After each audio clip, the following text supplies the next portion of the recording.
人们的世界有好多秘密，我也有。东怀，杨叔叔，恭喜你啊！省里的作文比赛1等奖。谢谢。你们那个安老师啊，把我当成是你爸爸了，回头你要不跟他解释一下？没事的，谢谢杨叔叔。哼，你二的妈的，她不就是我亲姐吗？啊，是吧，亲姐？我渴望成为这个家的小孩，时常我也以为自己成了这个家的一份子。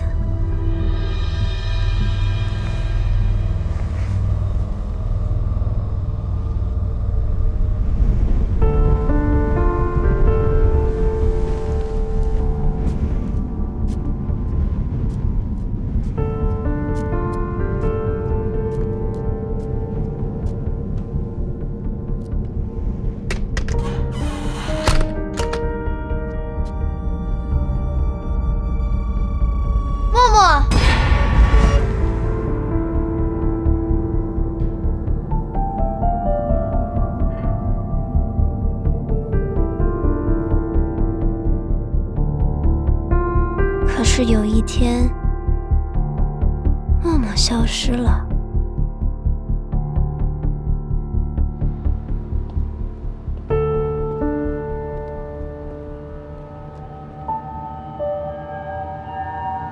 我猜测到可能发生了什么。你是不是知道默默在哪？我不知道。但我选择了隐瞒。要不这样吧，等墨远生出来以后，我让杨叔叔带你过来看他，好不好？不行，不能告诉我爸，这是咱们2个人的秘密。一开始，我以为自己能把默默带回来。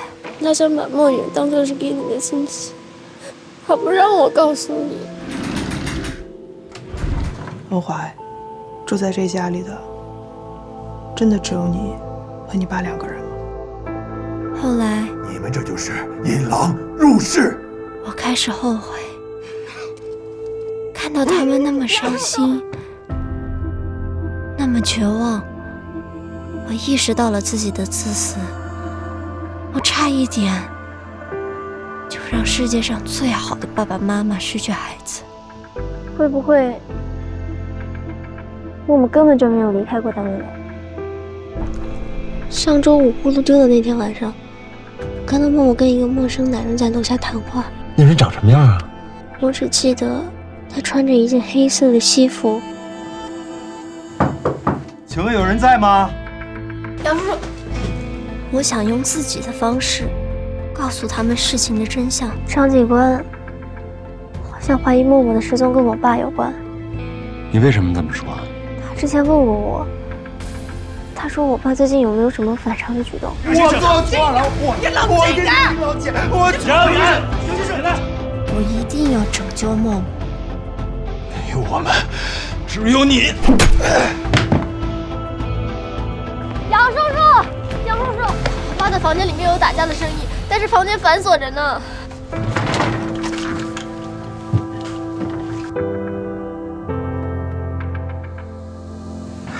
闪闪，住手！爸，你不要再伤害任何人了。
不上去看看了？开车吧。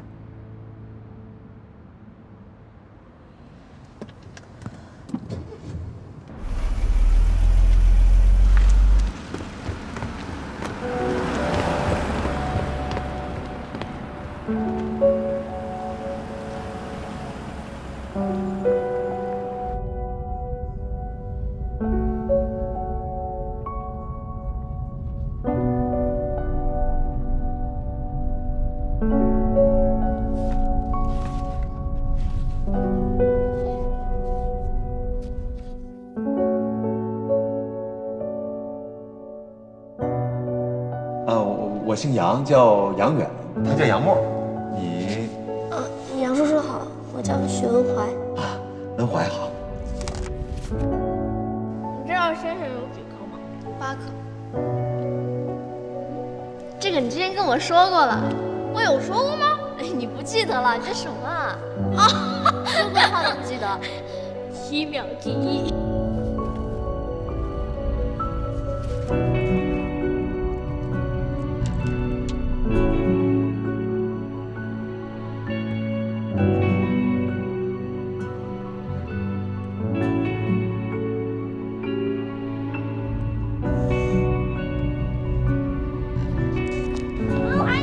怎么了？发现了一个宝藏，猜是什么？宝藏？我猜不着。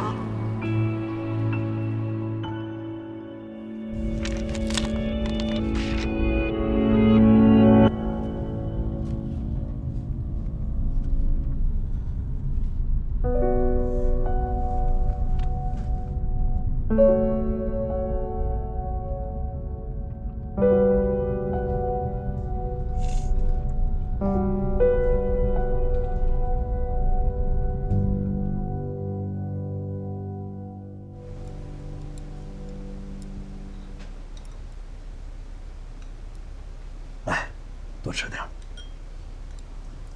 这个年龄啊，真是长身体的时候，多吃点好，啊。对。哎，来。那个，吃点鱼。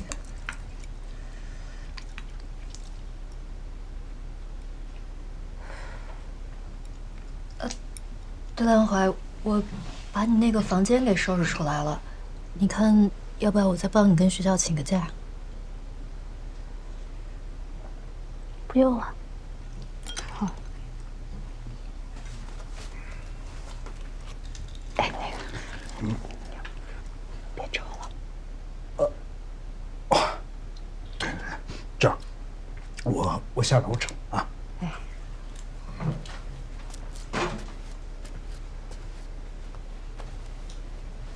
啊，对了，文怀呀，你慢慢吃啊，叔叔待会儿回来一并收拾。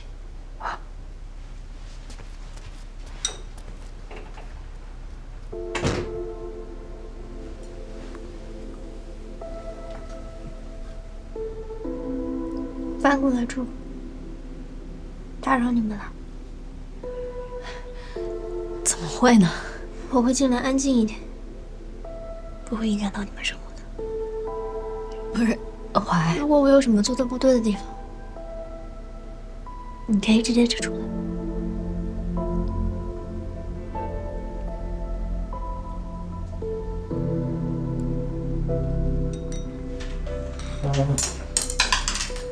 不怀，你不吃了吗？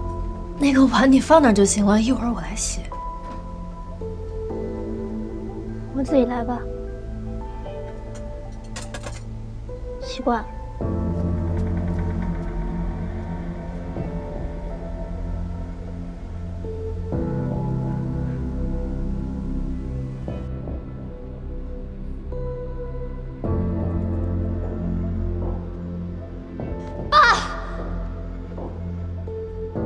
不要再伤害任何人了。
徐院长，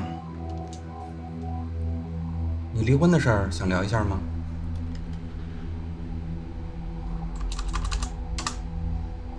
你多大了？大你2岁。在这个房间里，坐在你那个位置上的人，我见过很多，他们用不同的方式面对我。你想用哪种？我就不应该坐在这儿。那你应该坐在哪儿？你了解我吗？你认为你了解的，就是真的吗？有什么你想要了解的，尽管来。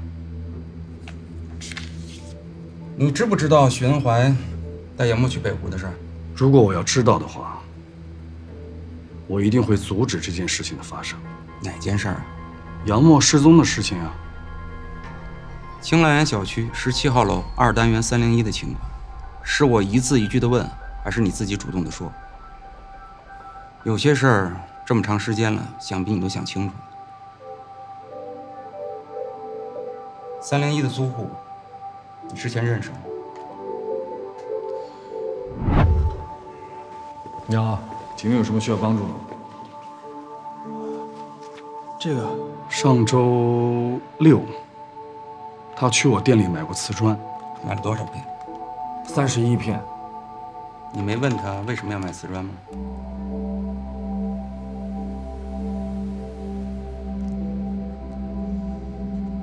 ？12月27号，你该给恩怀准备一次礼物了吧？张警官，我能问您一个问题吗？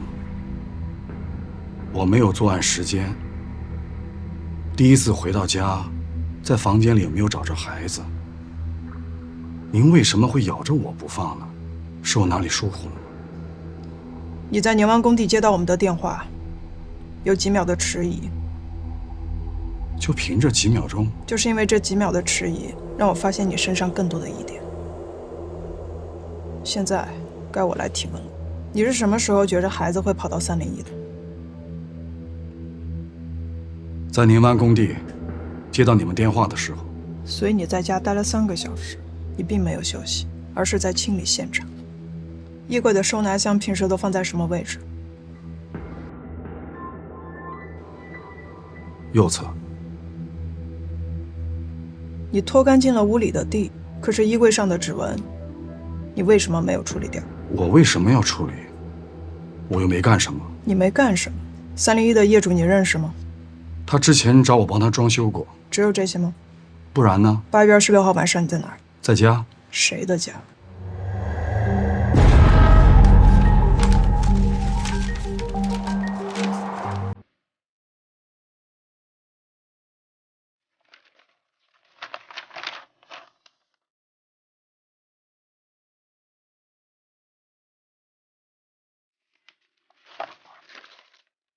那天晚上你干了什么？你应该不会忘记吧？你是不是觉得，在女性身上发生这种事情都不会声张啊？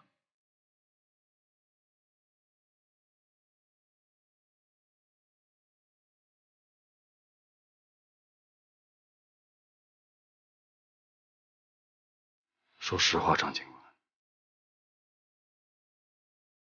我没有考虑过事发之后他会怎么做。换句话说，我根本没有时间去考虑事情发生之后会出现什么样的结果。我不是一个赌徒，我不会做没有把握的事情。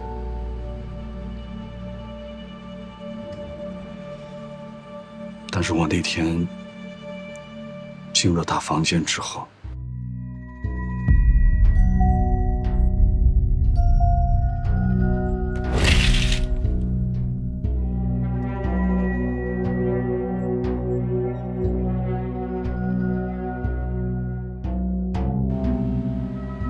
我就那样的看着他，我的意识和我的身体突然分开行动了。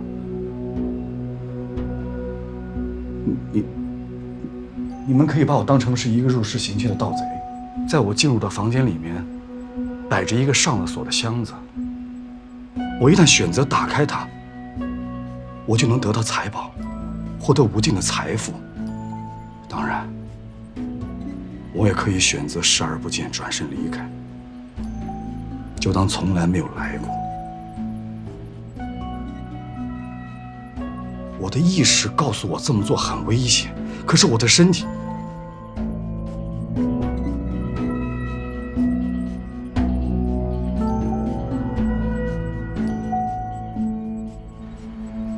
却不受控制。我没有未卜先知的能力。他当时没有选择报警，也许是我的侥幸。而后来那个孩子从我家跑去隔壁单元的301，让你们发现了这件事情。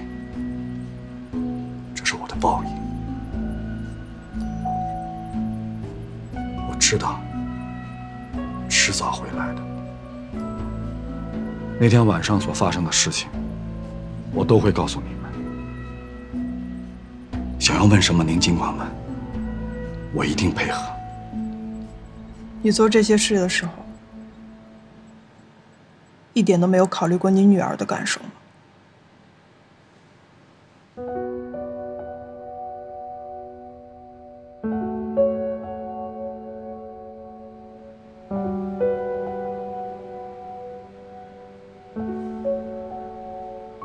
开始做笔录吧。张警官，能不能帮我给恩怀捎句话？那场作文比赛的奖状，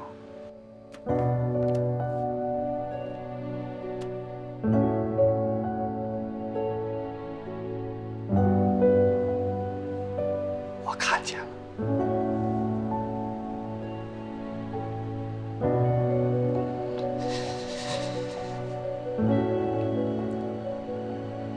再帮我转告杨远，恩怀不适合在夏云清那个家里，因为我眼中的夏云清不是一个合格的母亲。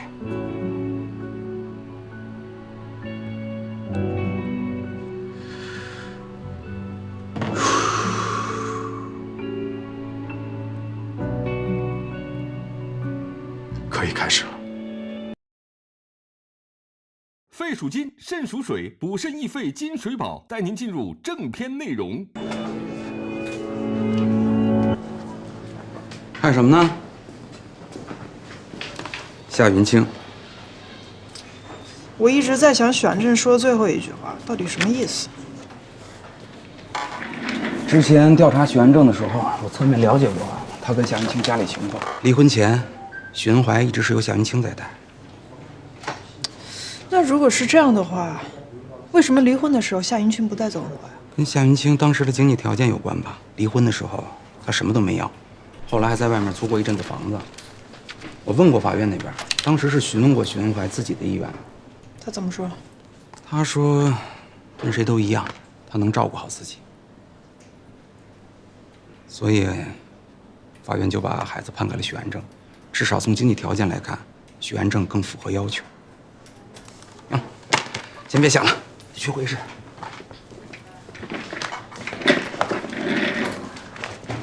17号楼1单元302室和2单元301室中间只有1墙之隔。杨默和许恩怀相约去北湖，他拿了许恩怀给他的家钥匙，躲进了302室，正好被我们堵在了房屋里，所以他阴差阳错进入了许安正的衣柜，从而误入了隔壁的301室。根据现场勘查，许安正在301室衣柜的背板安装了单向锁扣，而且为了降低噪音，他在木板的底端还安装了滑轮轨道。那杨默是怎么发现的？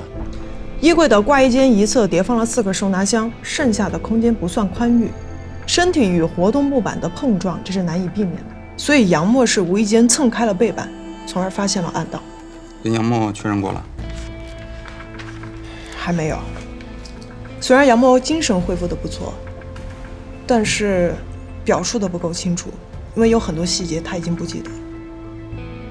我说一下2单元301的情况。袁平安经法医鉴定，死亡原因是突发性脑梗，属于正常死亡。袁武呢没有给120打电话，而是决定把自己父亲的尸体藏在家里。之后，我们在302进行痕检的时候，发现的第3个人指纹就是袁武的。301还有另外一起案件是4个月以前发生的。许安正借着给2单元301进行装修的时候，私自装了暗门，趁着自己女儿许恩怀不在家的时候，对林楚平实施了侵犯。这3起案件今天就算结案了，大家把案件资料整理一下，移送给检察院审查起诉。大家辛苦了，散会。没想到这2起案子还把4个月前的迷奸案给牵扯出来了。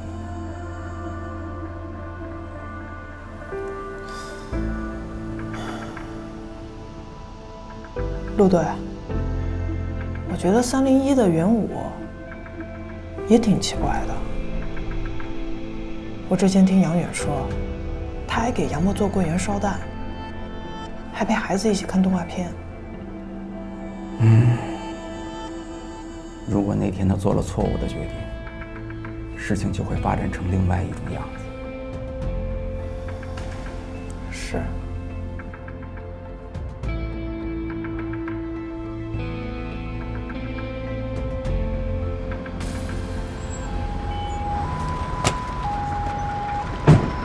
哎，张警官，你怎么来了？梦梦怎么样啊？装车呢，马上就出院了。你来是找他？许安正让我跟你说，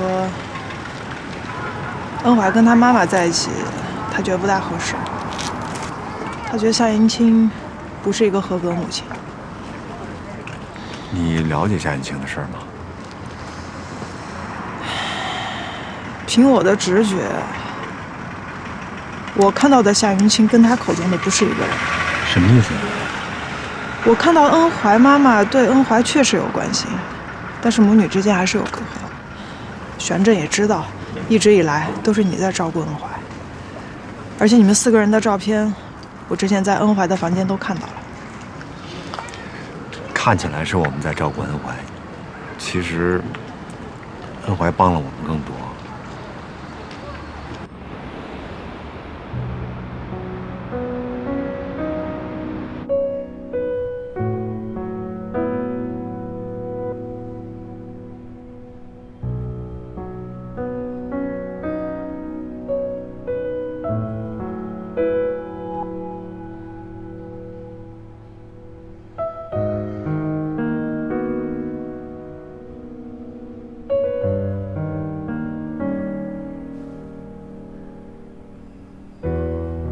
婷婷，这是爸爸写给你跟妈妈的第1封信，也可能是一封永远不会被你们拆开的信。爸爸做了非常离谱的错事，并不奢望得到谅解，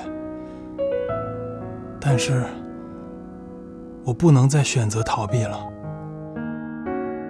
一直以来，我都安然自得地享受着别人对我的照顾，从没努力去承担起自己该有的责任。婷婷，对不起，爸爸把自己活成了你们生活的旁观者，只能悄悄地远远看着你。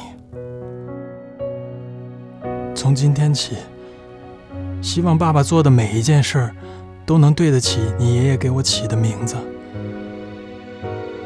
活在正午的阳光之下，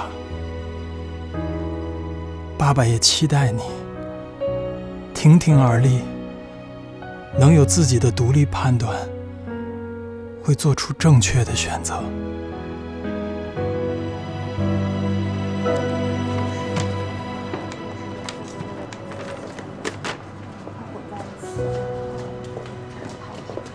您看看还有什么需要的吗？不用了，不用了。这是您买的，这个呀是送您的试用装啊。真的吗？好对开心。反正咱俩加微信了嘛，有什么需要的直接微信上告诉我，我给您寄过去。常联系啊。好，哎，拜拜拜拜。桃姐，我今天货你给我发出去没？早给你发出去了。那网店可以呀，一天营业额赶上我好几天了。哪有那么夸张啊？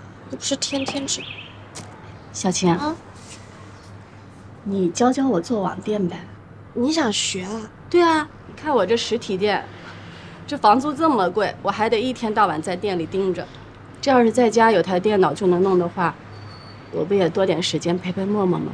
也是哈，你这有进货渠道，王天我有经验啊，可以啊，要不咱俩一块整得了呗？真的啊，太好了，谢谢你，说好了啊。这下你就有时间照顾默默了。你好，你好，请问陶芳在吗？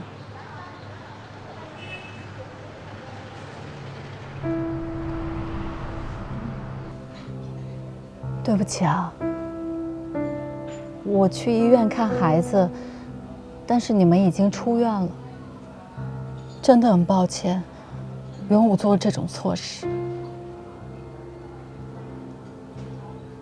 我有一个冒昧的请求，我的当事人呢，希望能够求得2位的原谅。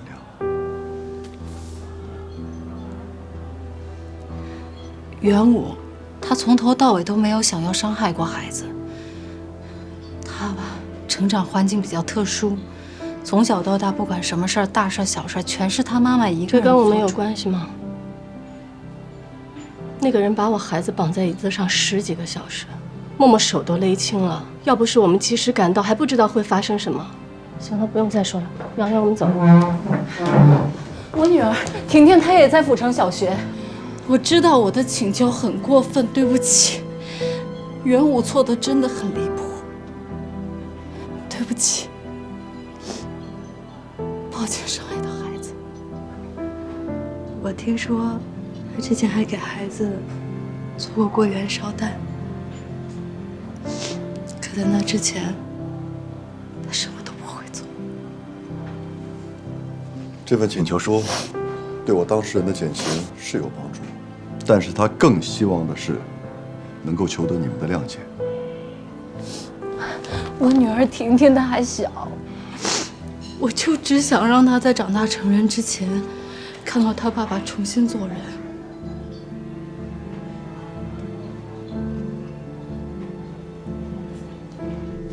请坐。躲开，躲开了。我吃香。哥，你要输了。楚平啊，你有时间跟你嫂子多学点儿。我跟你爸这个厨艺啊，你跟你哥一点也没学着。哎呀，我嫂子会就得了呗。再说人家可比你跟我爸做的好吃多了。哎，嫂子，哎，你要不要考虑在那个新媒体上面做个美食专栏？我只会做饭，写文章哪那么简单呀？我会啊，要不咱攒点钱一块开个餐馆多好啊！哎，你这个主意不错啊，是吧？你打小就嘴馋，看见好吃的就走不动路。他要是开餐馆啊，准备他自己给吃黄了。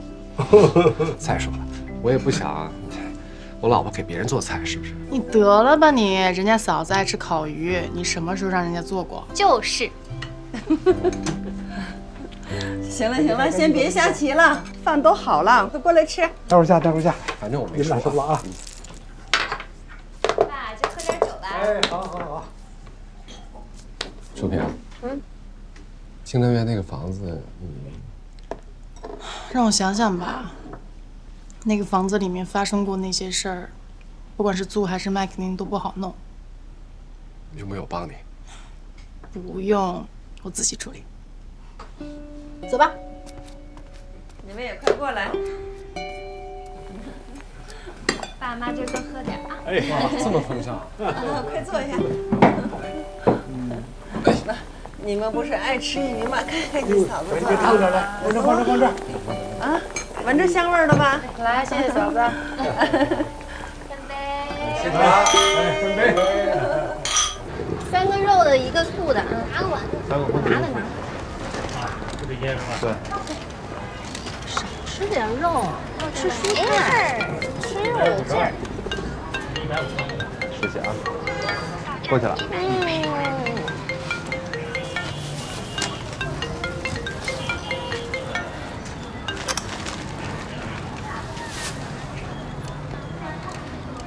肯定有给你打电话了。那，你说这叫什么事儿？都离婚了，发生这种事儿还得给他东奔西跑。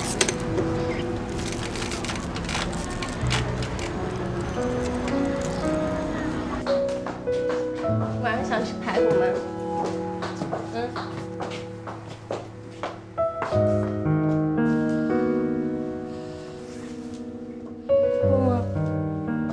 么了？妈，为什么恩怀姐姐最近都不来找我了？她去哪儿了？不是跟你说了吗？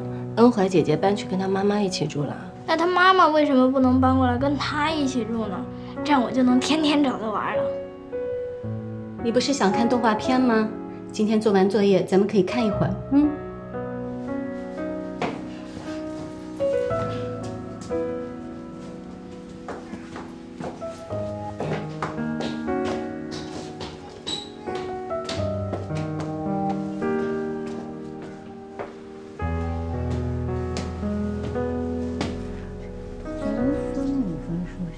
分母不变，分子相分母。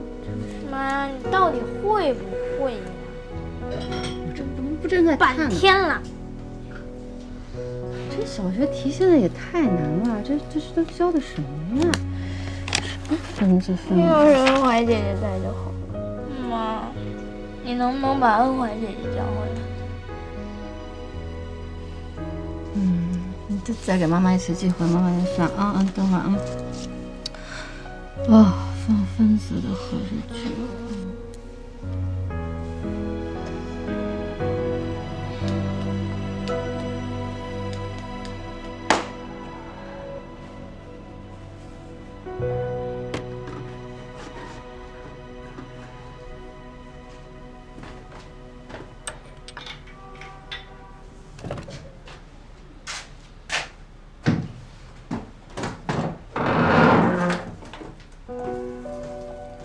恩怀，杨叔叔，你怎么回来了？我搬回来住了，搬回来了？这事儿跟你妈商量了吗？已经说过了。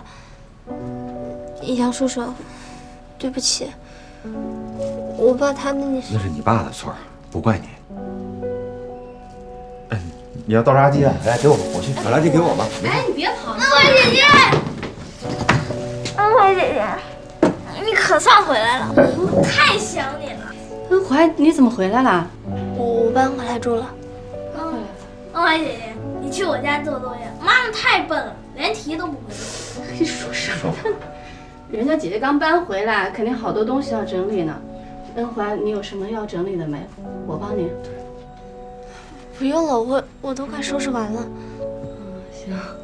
那恩怀姐姐，你明天去我家教我写作业，你一定要去啊！我妈说热水壶里冒出来是水蒸气，那不是水蒸气是啥？就是啊，那是水的气化形态。还什么气化形态？好像是这么说的，对。哦，等一下，对了，有个东西给你。你还够壮是吧？默默，你的画本我收到了。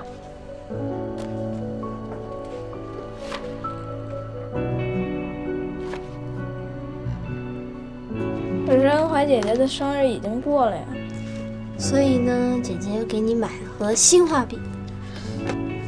你得答应以后的每一个生日都和默默一起过，好吗？谢谢恩怀姐姐，恩怀姐姐最好了，我以后就听恩怀姐姐的。好家伙，这下来呀！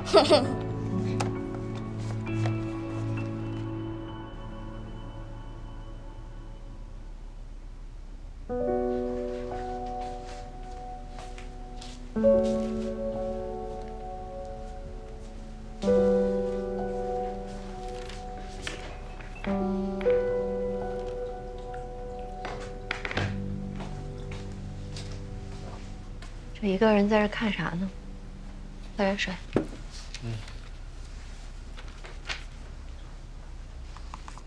哎呀，刚才看见恩怀，我就在想，这个元武的女儿将来会怎么样？她比默默还小点呢，这个事儿会不会对她将来的生活造成影响？这事儿咱俩要不再想想？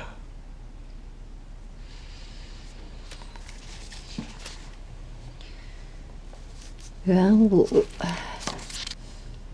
这人是做了坏事，但看这写的，也不像个坏人。确实也是因为他，最后默默没出事。是啊，那张警官不也说了吗？说这件事儿，如果有一个环节出了差错，这结局是不堪设想的。所以说他本质应该不坏，应该就是从小被他爸妈安排的太好了，包裹的太严实了。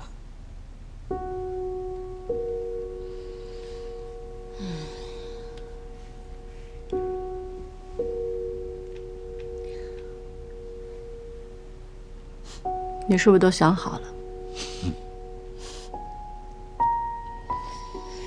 行吧。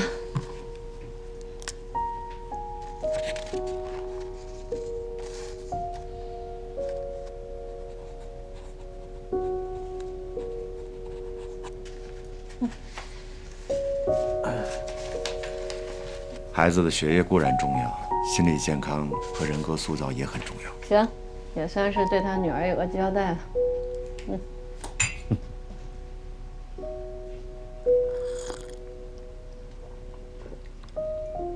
哎，你说，恩怀为什么突然跑回来？他不会是被他妈赶出来的吧？不会，但是他们俩那么长时间没生活在一起了，不适应应该是有的。要不咱们还继续照顾他，就跟以前一样？没法跟以前一样。为什么？他是未成年人，我们要照顾他，是要承担责任的。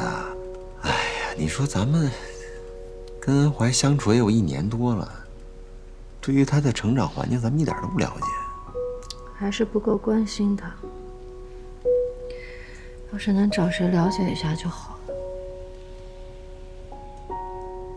我知道找谁了。找谁啊？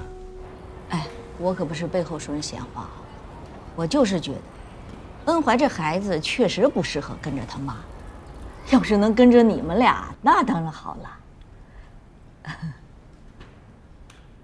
是之前发生过什么事儿吗？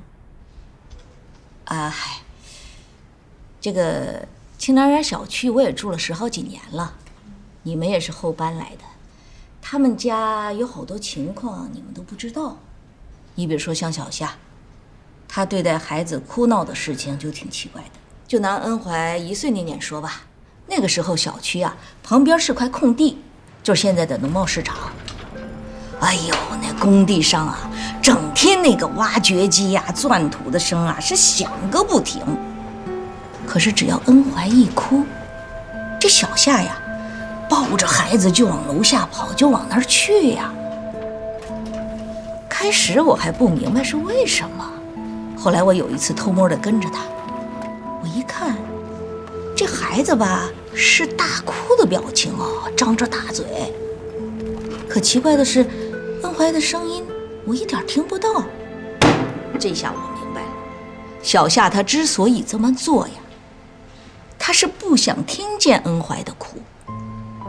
你说，那是恩怀一个人哭吗？小夏他也哭。还有件事，你说这小孩子完成了作业，大人都得给点奖励，看看电视啊，吃点小零食什么的。可是夏云清不同，恩怀要是没做完作业，连家门都进不去，经常在楼道里做作业，一个人。你说小孩子多可怜啊！要我说，当初恩怀他爸妈离婚，这问题不仅仅是出在这个许安正的身上，那都说孩子是上天赐给父母的礼物，对吧？依我看啊，这个恩怀对于夏云清来说，兴许就是个错误。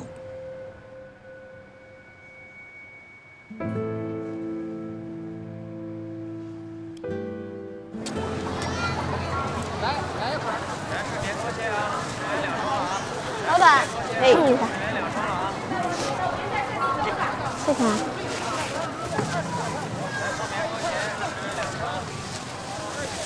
还有这个鸡蛋，多少钱？看你个小姑娘，鸡蛋少收你2块钱，给我18就行。谢谢啊。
特有味道。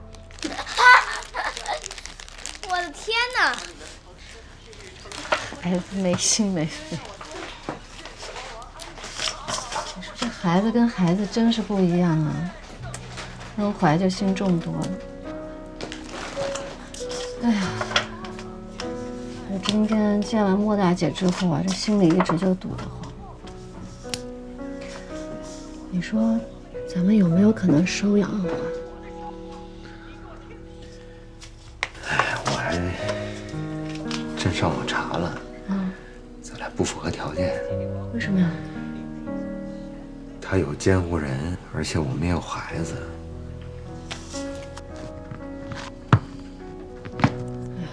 这咋办？我是这么想的，不管咱们能不能正式的收养他，但其实我们一直把他当成亲生女儿在看待。我觉得最重要的就是让他感觉我们是一家人就行了。但这事儿，咱俩是不是去见见恩怀他妈妈？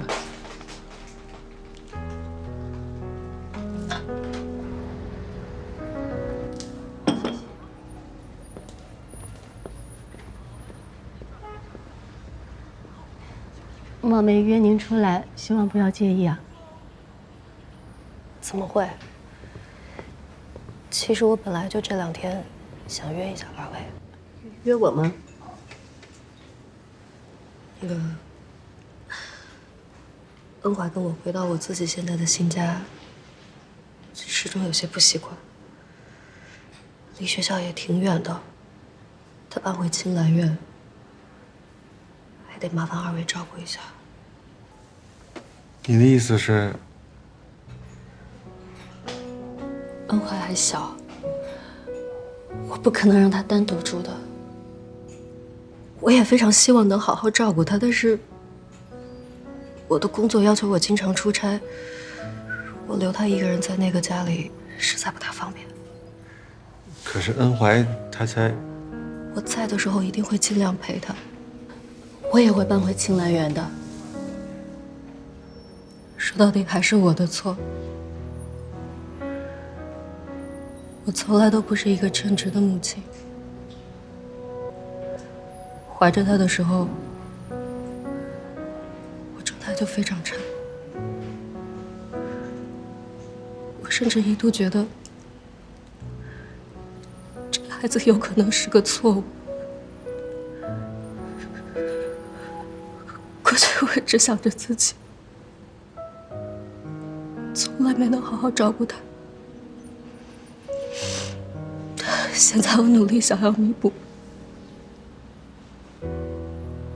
但这应该是一个漫长的过程。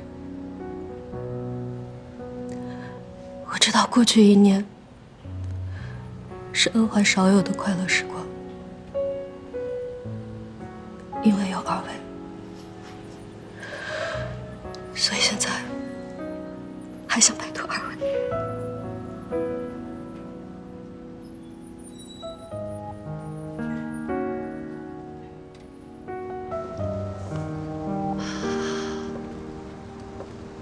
真是没想到啊！其实我挺理解他的。很多女人生了孩子以后都会有产后抑郁。我刚生完默默那会儿，每天都特别焦虑，一点小事就想哭。那时候要不是你，我真不知道我会变成什么样。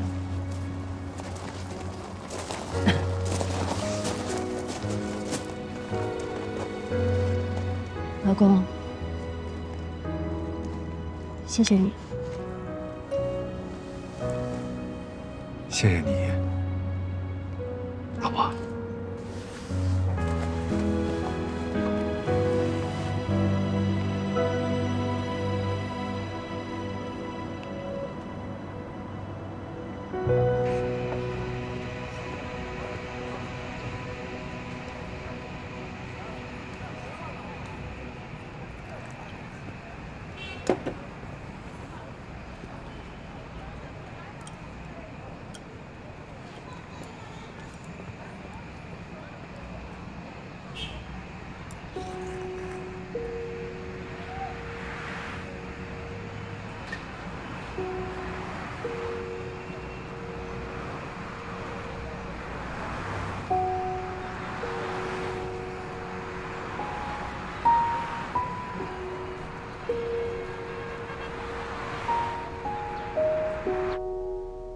恩怀，你爸爸让我转告你，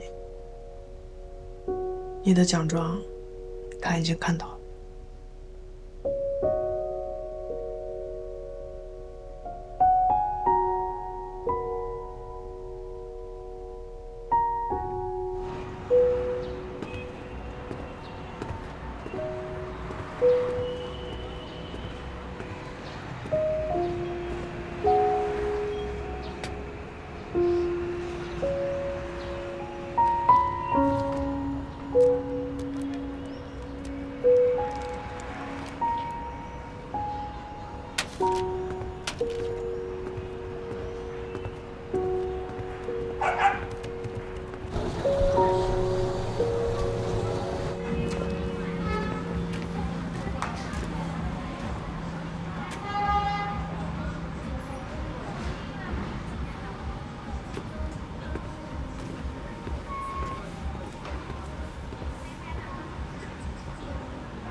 师傅，哎，你好，我这个手机屏坏了，要修一下得多少钱？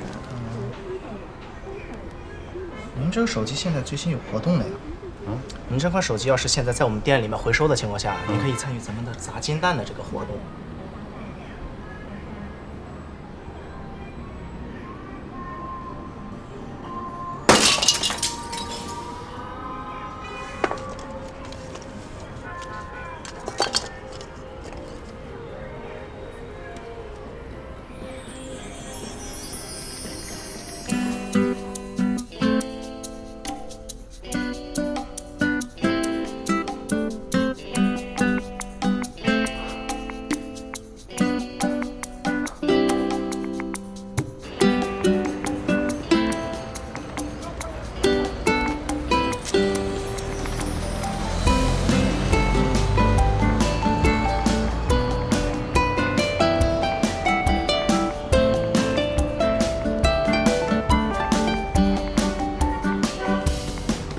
近日，我市公安机关在调查一起儿童走失案时，抓获2名涉案人员。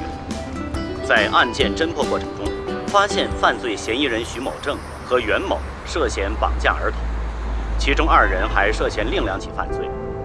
经兴集市中级人民法院审理判决，被告人徐某正犯强奸罪，判处有期徒刑6年；犯故意伤害罪，判处有期徒刑3年，数罪并罚，决定执行有期徒刑8年。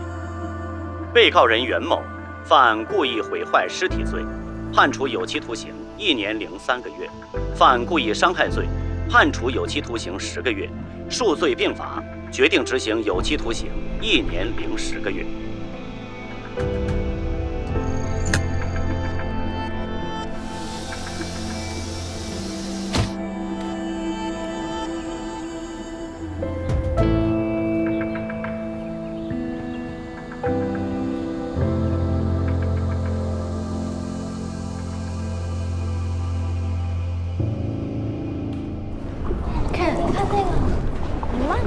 你看这个叫红鱼。什么？红鱼。红鱼？哎，哎，别跑，别跑，别跑！慢一点。哎，默默，别跑！默默，往哪儿跑？你看那是个啥？螺，那是螺，不是那个，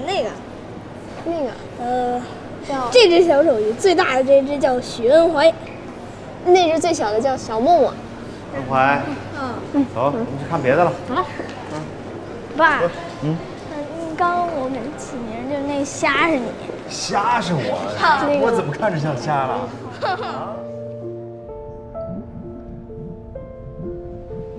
恩怀，知道我是不会怪你的。偷偷带走默默，我不会怪你。正是因为如此，你才答应的默默。后来出事儿了，我也没有怪你。哪怕默默回不来了，也许我还是不会怪你。但我每次看到你，就会想起默默。不会的，默默一定会回来的。恩怀，在这个世界上，没有任何一种痛苦能胜过失去我。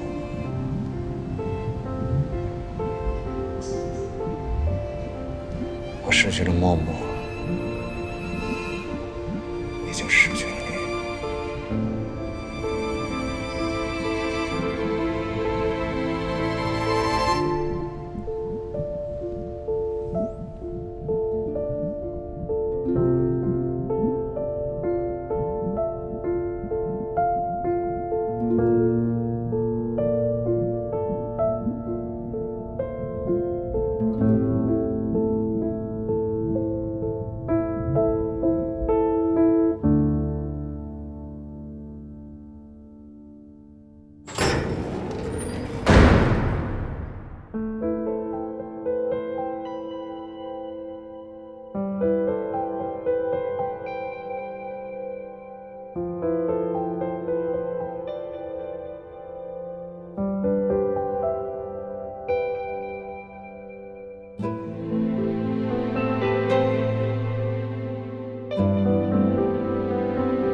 姐姐对弟弟挺好的呀。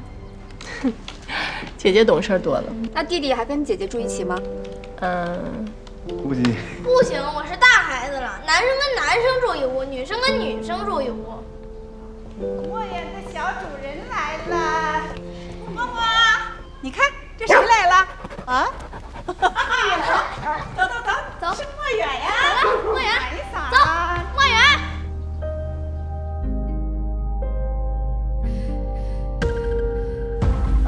洋洋跟我说了，对，寒假我们肯定会来看你们，对，带俩孩子一块儿。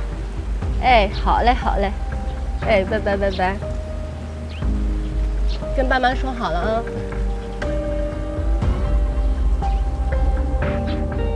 我们终于找回了小莫，尽管阴影依然留存在心底。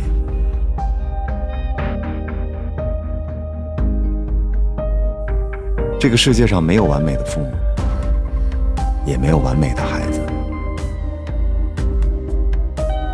我们依然会选择相信。